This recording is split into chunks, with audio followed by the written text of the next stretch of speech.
안녕하세요. 초등학교 다니는 딸 하나를 두고 있는 40대 여성입니다.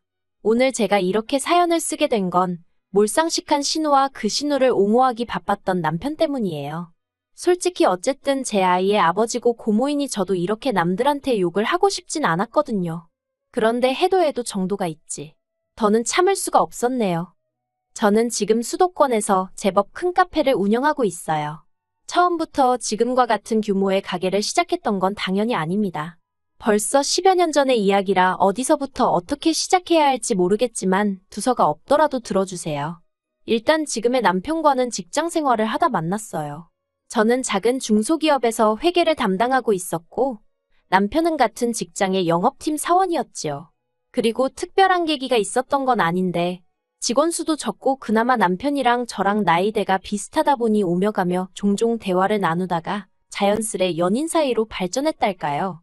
이후로 2년 정도 사귀다가 남편의 적극적인 프로포즈로 결혼을 약속했고요. 하지만 막상 결혼을 하고 보니까 남편이 시부모님에 관한 상당 부분을 부풀려 이야기했었다는 사실을 알게 되었습니다. 건물을 소유하고 계시다던 아버님은 알고 보니 그저 지인의 건물을 관리해 주시며 월급을 받아 생활하고 계셨고 어머님은 화장품 가게를 하고 계시다 했는데 알고 보니 마스크팩을 전문으로 포장하는 공장에 근무하고 계셨거든요. 이러한 사실을 알게 되었을 때 제가 아무리 시댁재산을 탐내서 했던 결혼은 아니었지만 그래도 배신감이 상당했습니다. 사기 결혼이라는 생각까지 들었고요. 하지만 남편이 먼저 선수치듯 저더러 속물이었냐면서 오히려 자기가 속았다는 소리를 하질 않나. 그러더니 또 한다는 말이 자기가 저를 얼마나 사랑했으면 그랬겠냐며 놓치기 싫었다는 헛소리도 해대더라고요. 그리고 슬프게도 지금이야 핑계가 어떻건 간에 다 부질없는 변명인 걸 알지만 그때는 남편의 말을 들으며 오죽 내가 좋았으면 그랬을까 그런 생각을 하게 되었지요. 그래서 결국 유야무야 넘어가게 되었어요. 마음 한켠에선 내 친정이라고 크게 별 볼 일 있는 것도 아닌데 하는 생각도 있었거든요. 이후로 결혼한 지 1년도 채 되지 않아서 저는 임신을 했습니다. 정말 이루 말할 수 없을 만큼 기뻤지만 이내 현실적인 문제들을 마주할 수밖에 없었지요. 일단 결혼 당시 남편도 저도 있는 돈 없는 돈 모조리 끌어다가 간신히 방둑한 그나마도 한 칸은 거실이나 다름없는 빌라에서 살림을 시작했거든요. 그런데 그곳에서 아이까지 키우며 살아야 한다니 한숨이 절로 나오대요.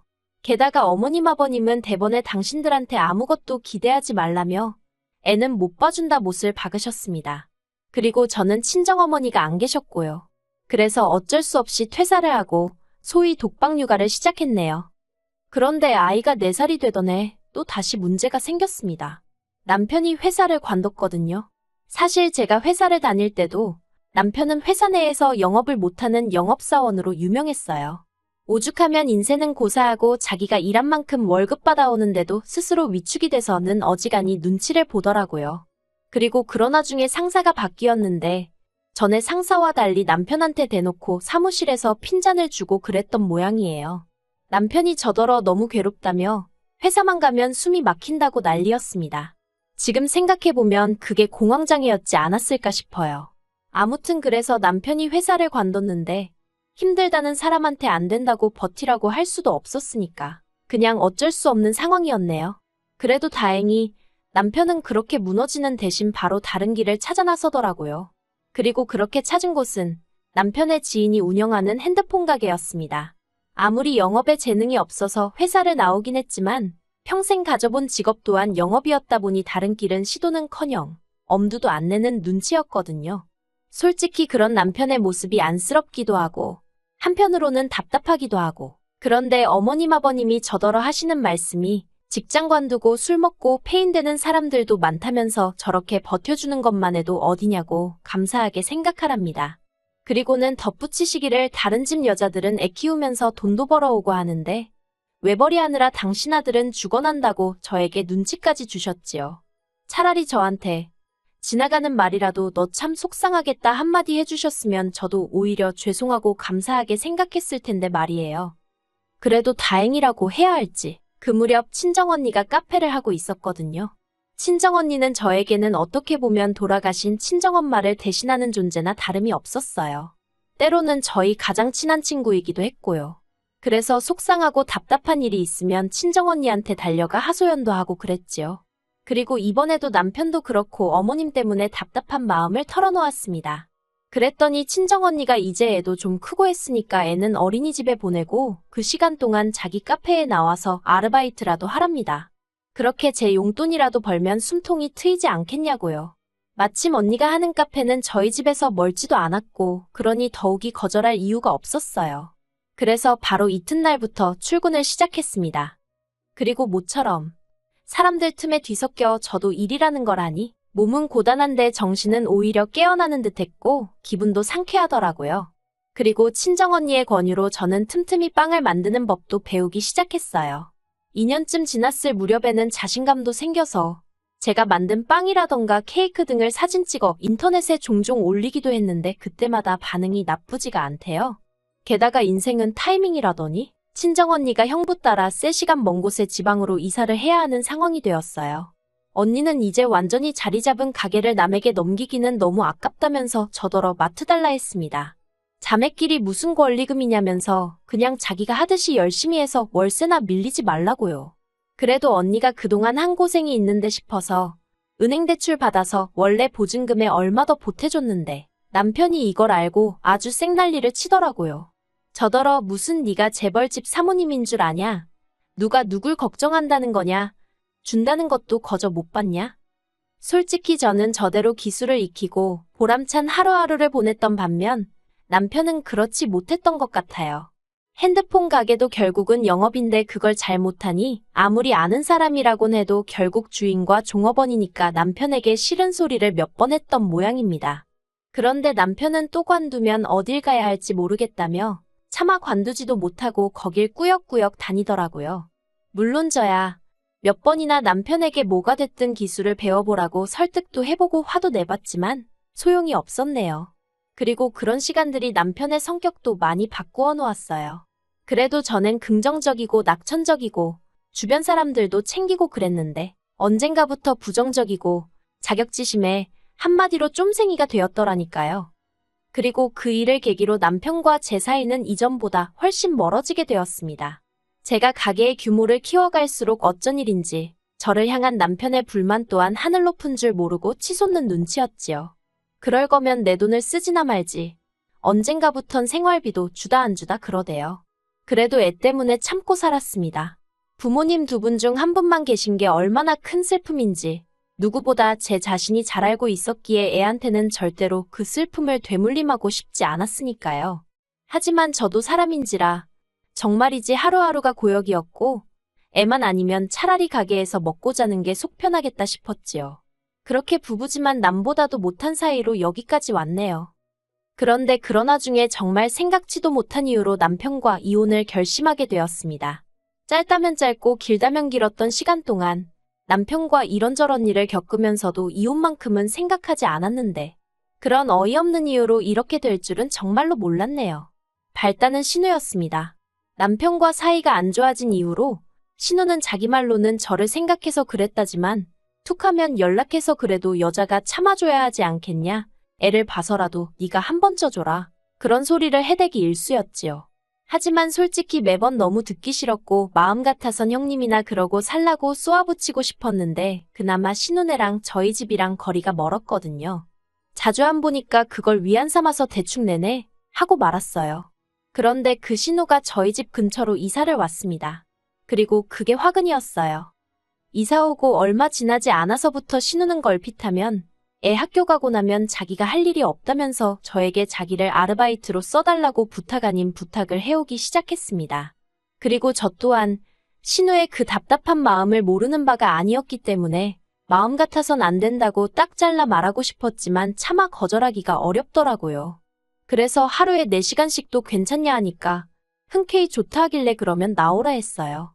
그런데 문제는 신우가 막상 출근해서는 뭘 배우려는 의지도 없고 말 그대로 시간만 때우다 가려는 게 눈에 보였다는 거예요. 그리고 제 입장에선 어쨌든 제 사업장인데 그런 신우의 태도가 탐탁치 않았지요. 하지만 저를 더 화나게 한 건 신우가 돈통에 손을 대더라고요. 처음엔 눈치채지 못했습니다. 솔직히 말하면 제가 사장이긴 했어도 새벽부터 나가서 빵 굽고 장사하고 마감까지 하다 보니 정산을 못하는 날들이 많았거든요. 그리고 신우가 일을 시작하고 얼마 지나지 않아 돈이 1, 2만 원 비는 적이 몇 번 있었는데 그때도 그냥 내가 뭘 빼먹었나 보다 생각했지. 설마 신우고 다른 아르바이트생이고 가게 돈통에 손을 댈 거라곤 상상도 못했지요. 그런데 그 사실을 알게 된 건 아르바이트생 중 한 명이 관두면서 저에게 귀뜸을 해주더라고요.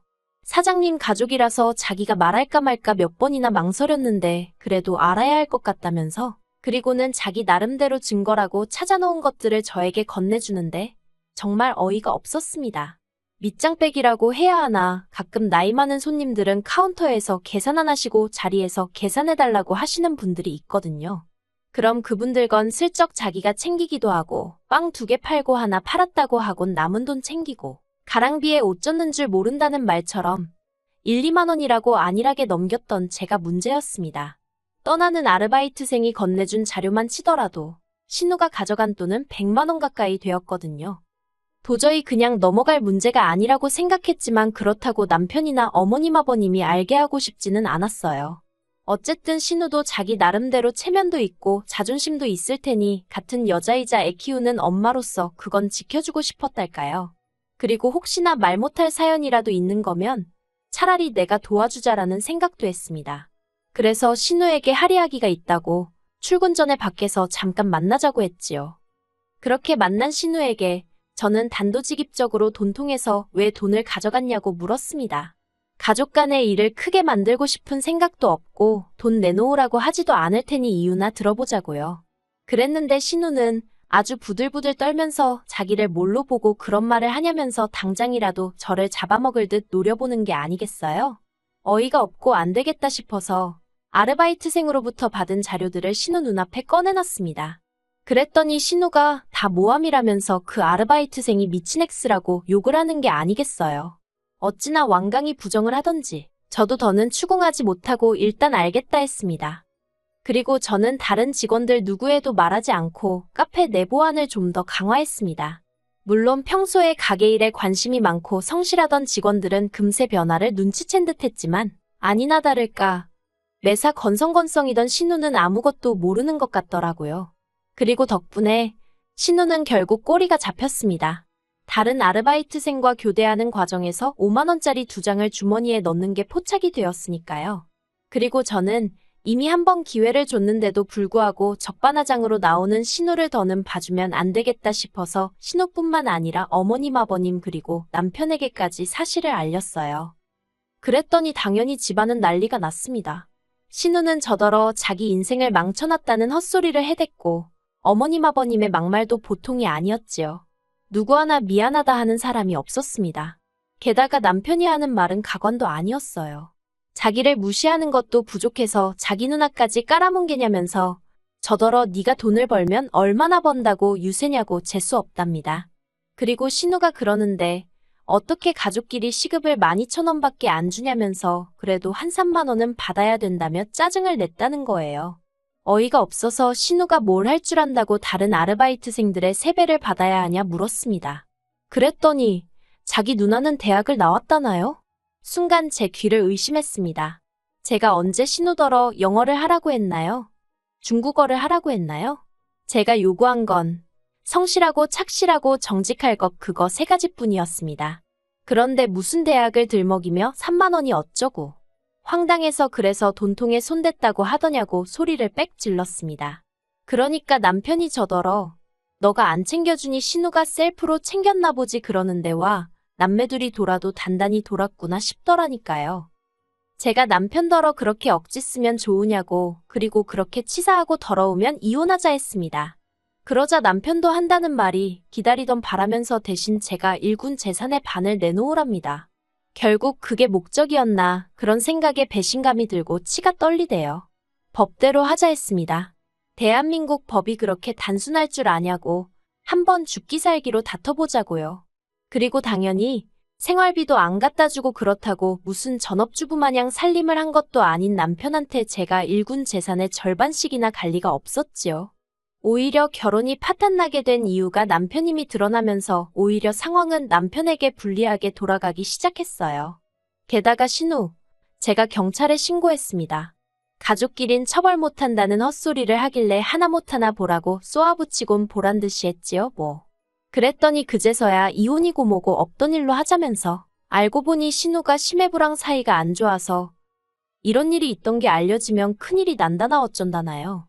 그래서 결국 합의 이혼으로 남편과 헤어졌고 처음 결혼할 때 어쨌든 남편이 해온 돈이 있었으니 그거 고려해서 4천만 원 내줬습니다. 솔직히 어쨌든 애 아빠이고 애는 자기 아빠한테 악감정이 있는 것도 아니니 어디 전세라도 구해서 살게는 해줘야겠더라고요. 그래서 이걸로 당신과 나는 끝이라고 아주 못 받고 공증까지 받아놨네요. 그리고 신우는 자기가 훔쳐간 돈 2배를 어디서 마련해와서는 제 앞에서 싹싹 빌더라고요.